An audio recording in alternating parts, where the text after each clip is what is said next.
పవన్ కళ్యాణ్ శాఖలకు జాతీయ స్థాయిలో గుర్తింపు వచ్చింది. అయితే ఆంధ్రప్రదేశ్ లో పవన్ కళ్యాణ్ అధికారంలోకి వచ్చిన తర్వాత, ఉప ముఖ్యమంత్రిగా బాధ్యతలు స్వీకరించిన తర్వాత ముఖ్యంగా ఆయనకు అనుభవం లేని శాఖలను ఆయన ఎంచుకున్నారు. ఇటు పంచాయతీరాజ్ శాఖ అభివృద్ధి అంటే పంచాయతీరాజ్ శాఖ గాని, లేదంటే నీటిపారుదల శాఖ గాని, ఇవన్నీ కూడా ఎంతో అనుభవం ఉన్న వాళ్ళు కూడా ఆ శాఖలకు సంబంధించిన అభివృద్ధి పనులు గాని, కార్యక్రమాలను గాని సక్రమంగా నిర్వర్తించలేరు. అలాంటిది గెలిచిన ఒకేసారికి ఎమ్మెల్యేగా గెలిచిన ఒకేసారికి పవన్ కళ్యాణ్ ఇటు ఎన్ని శాఖలను తీసుకోవడం, ఆ శాఖలకు సంబంధించి ఆ శాఖలో అభివృద్ధి పనులు గాని, కార్యక్రమాలు గాని ఇవన్నీ చాలా అతి వేగంగా ఇటు అధికారుల సహాయం తీసుకుంటూ, నిపుణుల సహాయం తీసుకుంటూ, ఇటు కేంద్రం నుంచి నిధుల విషయంలో గాని అన్నిటిలో కూడా సక్రమంగా వ్యవహరిస్తూ, అన్నిటిలో ముందుంటూ, ఇటు ఆంధ్రప్రదేశ్ లో ముఖ్యంగా గ్రామాల స్థాయిలో ఇటు గ్రామాల్లో ఏవైతే అభివృద్ధి పనులు ఉంటాయో, మౌలిక సదుపాయాల అంశాలకు సంబంధించి అన్నిటిలో కూడా పవన్ కళ్యాణ్ ఆయన శాఖలను ముందంజలోనే ఉంచుతున్నారు.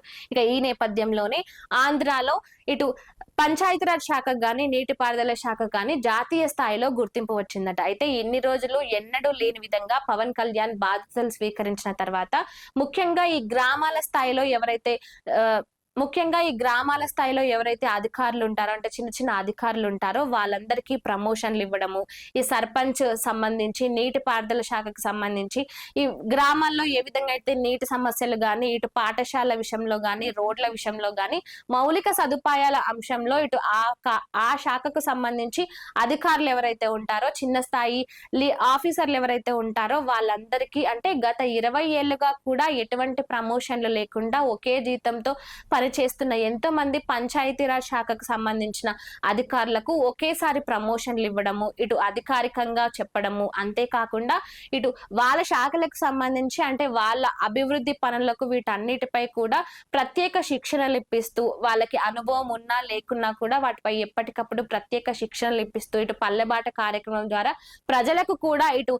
ప్రభుత్వం నుంచి వచ్చే పథకాలపైన, అదే విధంగా సంక్షేమ పథకాలపై వీటన్నిటి కూడా ఒక వివరణ ఇస్తూ, ఎలాంటి పథకాలు దేనికి ఉపయోగపడతాయి, వాటిని ఏ విధంగా మనము యూజ్ చేసుకోవచ్చు అనే అంశాలన్నిటిపై కూడా ఎప్పటికప్పుడు ప్రత్యేక బృందాలను ఏర్పాటు చేస్తూ, ముఖ్యంగా గ్రామాల్లో చూసుకున్నట్లయితే ఇటు ప్రజలకు అతి దగ్గరగా ఉండాలంటే అతి దగ్గరగా ఉండే శాఖలు ఏవైనా ఉన్నాయంటే అది పంచాయతీరాజ్ శాఖ అనే చెప్పుకోవాలి. ఇక అలాంటి శాఖను పవన్ కళ్యాణ్ ఎంచుకున్నంత మాత్రాన్నే కాకుండా ఆ పదవికే వన్న తెచ్చే విధంగా ఆయన వ్యవహరిస్తున్న తీరు, వ్యవహార శైలి కూడా ఇప్పుడు ఆయన చేస్తున్న పనికి జాతీయ స్థాయిలో గుర్తింపును తీసుకొచ్చింది. ఇటు పంచాయతీరాజ్ శాఖ చూసుకున్నా, అదేవిధంగా అటవీ శాఖ చూసుకున్నా, నీటిపారుదల శాఖ చూసుకున్నా కూడా ఇటు గ్రామాల స్థాయిలో నీటికి ఎలాంటి కొదువ లేకుండా, ఇబ్బందులు లేకుండా చూసుకోవడం, అంతేకాకుండా పల్లెబాట కార్యక్రమాలతో, అనేక కార్యక్రమాలతో ఇటు గిరిజనులకు గాని, లేకుంటే గ్రామాల్లో ఉండే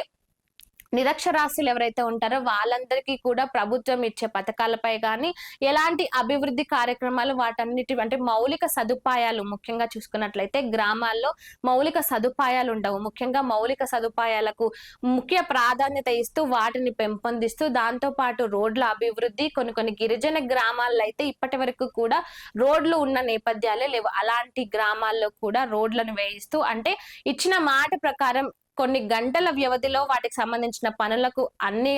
ఆ పనులన్నిటినీ పూర్తి చేస్తూ, పర్మిషన్లు ఇస్తూ, ఈ విధంగా అంటే గిరిజన గ్రామాల్లో రోడ్లు వేయించడం, ఒక ఇంటికి కావాల్సిన మౌలిక సదుపాయాలు ఏవైతే ఉంటాయి, మరుగుదొడ్లు కానీ, లేదంటే రోడ్లు కానీ, చిన్నపిల్లలకు పాఠశాల చూసుకున్నట్లయితే పాఠశాలలో అన్ని సౌకర్యాలు, ఈ విధంగా పవన్ కళ్యాణ్ ఆయన శాఖలకు సంబంధించి ప్రతి దాంట్లో అంటే ఆయన శాఖలోని మాత్రమే కాదు, ఇటు ఆంధ్రాలో ఎలాంటి సమస్య ఉన్నా, ఎక్కడ ఎలాంటి సమస్య ఉన్నా అక్కడికి వెళ్ళి వాళ్ళతో మాట్లాడి దానికి సంబంధించిన పరిష్కారాన్ని అధికారులతో కనుక్కొని దానికి ఒకవేళ పరిష్కారానికి ఎక్కువ సమయం పడితే దానికి సంబంధించి కూడా కొన్ని రోజుల వ్యవధిని కేటాయించి, ఈ విధంగా ఎప్పటికప్పుడు ఆయన శాఖలనే కాదు ఇటు ఆంధ్రాలో ఎలాంటి ఇబ్బందులున్నా వాటిపై ఎప్పటికప్పుడు స్పందిస్తూనే ఉంటారు. ఇక మొత్తం దేశవ్యాప్తంగా చూసుకున్నట్లయితే ఈ పంచాయతీరాజ్ శాఖకు సంబంధించి అభివృద్ధి పనులకు సంబంధించి ఆంధ్ర 20వ స్థానంలో ఉంటే, ఎప్పుడైతే ఈ 2 ఏళ్ల పాలనలో అంటే కూటమి అధికారంలోకి వచ్చిన తర్వాత పంచాయతీరాజ్ శాఖ మంత్రిగా పవన్ కళ్యాణ్ బాధ్యతలు స్వీకరించిన తర్వాత ఇటు పంచాయతీరాజ్ శాఖలో ఎన్నో విప్లవాత్మక మార్పులను తీసుకొచ్చారు. ఇటు అధికారుల విషయంలో గాని, ఇటు చిన్న చిన్న అధికారులకు శిక్షణ ఇప్పించడం గాని, లేదంటే ఆ గ్రామాల స్థాయిలో ఉండే చిన్న చిన్న లీడర్లకు వాళ్లకు ఏ విధంగా విధంగా ముందుకు వెళ్ళాలి, ఏ విధంగా అభివృద్ధిలో తోడ్పడాలని వీటన్నిటిపై ఎప్పటికప్పుడు ప్రత్యేక శిక్షణలు ఇస్తూ ఇటు రైతులకు గాని, మత్స్యకారులకు గాని ఎవరికైనా సరే వాళ్ళకి రిలేటెడ్ ప్రాబ్లమ్స్ ఏమైనా ఉంటే వాటిని ఏ విధంగా సాల్వ్ చేసుకోవాలి, ఏ విధంగా ముందుకు వెళ్ళాలనే దానిపై ప్రత్యేక అధికారులతో శిక్షణలు ఇప్పించడం. అంతేకాకుండా ఈ పెద్ద పెద్ద అధికారులు, ఉన్నత స్థాయి అధికారులు ఎవరైతే ఉంటారో వాళ్ళందరినీ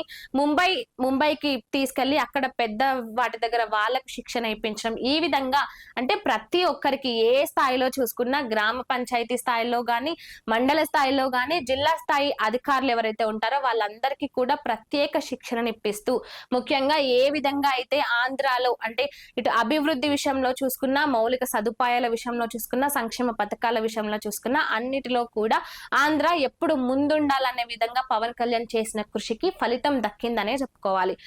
జాతీయ స్థాయిలో గుర్తింపు తెచ్చుకున్న ఆంధ్రప్రదేశ్ ఇప్పుడు 20 స్థానంలో నుంచి మొట్టమొదటి స్థానానికి చేరింది, ముఖ్యంగా పంచాయతీరాజ్ అభివృద్ధికి సంబంధించి. ఇక రానున్న కాలంలో కూడా ఇటు జనసేన పార్టీ పవన్ కళ్యాణ్ అధికారంలో ఉన్నన్ని రోజులు ఇటు పంచాయతీరాజ్ శాఖ గాని, నీటిపారుదల శాఖ గాని, అటవీ శాఖ గాని, ఈ 3 శాఖలు కూడా చాలా సస్యశ్యామలంగా ముందుకు వెళ్తాయనే పూర్తి నమ్మకం మాకందరికీ ఉందంటూ ఇటు ఆంధ్ర ప్రజలు హర్షం వ్యక్తం చేస్తున్నారు.